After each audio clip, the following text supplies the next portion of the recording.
Shalom, Assalamualaikum, Om Swastiastu, Namo Buddhaya, salam kebajikan, dan salam cinta damai dari saya, Perianto Zamasi.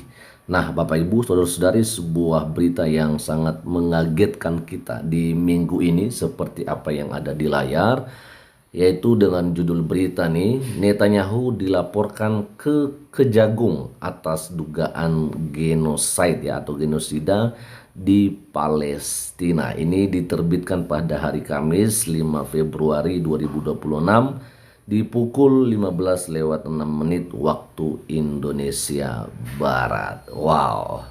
Ini tentu membuat kita geleng-geleng kepala, tetapi nggak boleh ketawa, takut dosa Bapak Ibu. Ya, ini foto yang kita boleh lihat ketika mereka-mereka ini menyampaikan laporannya soal Benyamin Netanyahu sebagai Perdana Menteri Israel ya.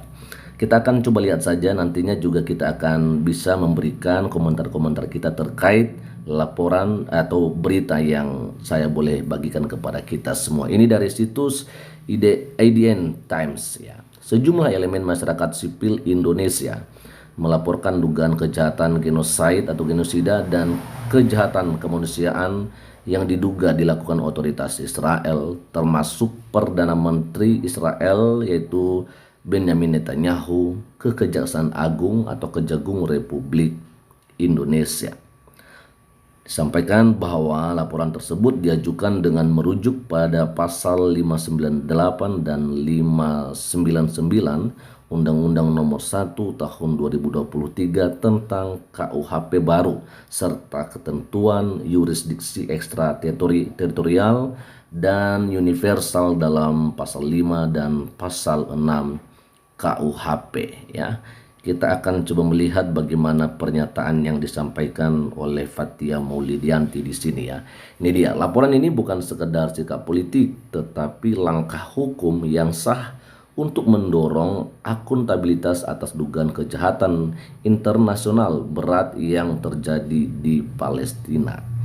Langkah hukum ini merupakan bentuk tanggung jawab moral dan konstitusional masyarakat sipil Indonesia, ujar aktivis hak asasi manusia atau HAM yaitu Fathia Maulidiyanti di Kejagung ya pada hari Kamis 5 Februari 2026. Ya Bapak Ibu ya, lanjut saja. Nah, ini dia kita melihat ada beberapa poin yang disampaikan. Yang pertama sekali yaitu pola kekerasan sistematis dan meluas terhadap warga sipil Palestina. Inilah mereka-mereka pembela Palestina nih teman-teman ya, luar biasa sekali. Dalam dokumen laporan, para pelapor memaparkan dugaan pola kekerasan sistematis dan meluas terhadap warga sipil Palestina sejak 2008 hingga 2025 melalui berbagai operasi militer besar Israel ya. Di atas ada sebuah foto atau gambar di mana massa melakukan aksi bela Palestina yang berhenti di depan konjen Amerika ya, IDN Times oleh Eko Agus Herianto. Ya, disampaikan bahwa rangkaian operasi tersebut disebut telah menimbulkan puluhan ribu korban jiwa termasuk perempuan dan anak-anak serta kerusakan luas terhadap infrastruktur sipil yang dilindungi hukum humanitar internasional. Serangan terhadap objek sipil seperti permukiman, sekolah, rumah ibadah, kamp pengungsi hingga fasilitas kesehatan menunjukkan adanya pola yang berulang dan meluas, disampaikan oleh Fathia ya.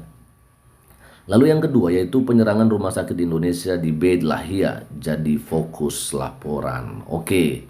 Jadi ini adalah sebuah center laporan mereka ya, atau fokusnya inti dari apa yang mereka sampaikan di Kejagung. Menurut Fathia, salah satu fokus utama laporan adalah penyerangan terhadap rumah sakit Indonesia di Beit Lahia, Gaza Utara yang merupakan fasilitas medis hasil kerjasama kemanusiaan Indonesia Palestina. Oke ya.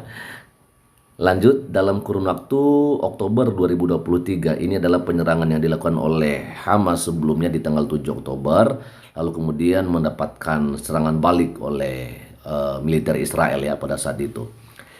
Disampaikan sekali lagi dalam kurun waktu Oktober 2025 hingga Mei 2025, rumah sakit tersebut dilaporkan mengalami sedikitnya 41 kali serangan, termasuk serangan drone, tank, hingga penghancuran fasilitas vital seperti generator listrik dan tangki air.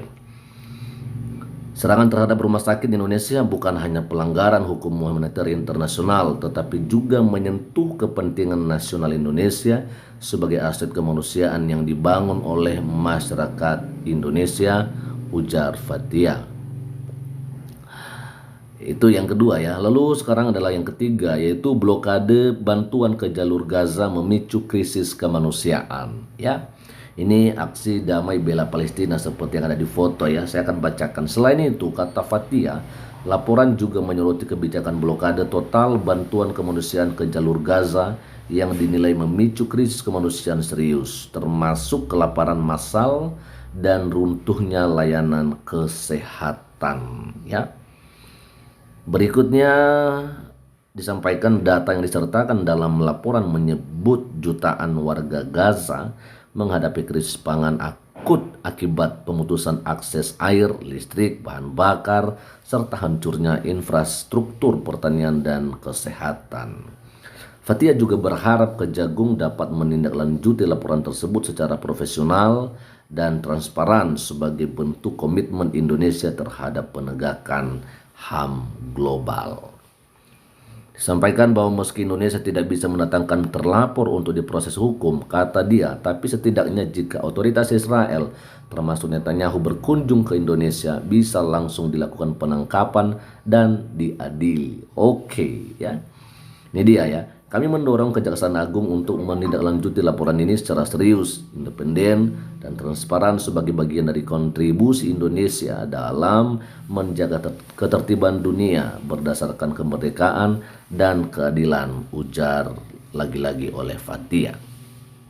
Pelaporan ini melibatkan 10 tokoh dari berbagai latar belakang, mulai dari mantan pejabat negara, akademisi, aktivis hak asasi manusia, hingga organisasi kemanusiaan yang selama ini terlibat dalam advokasi isu Palestina.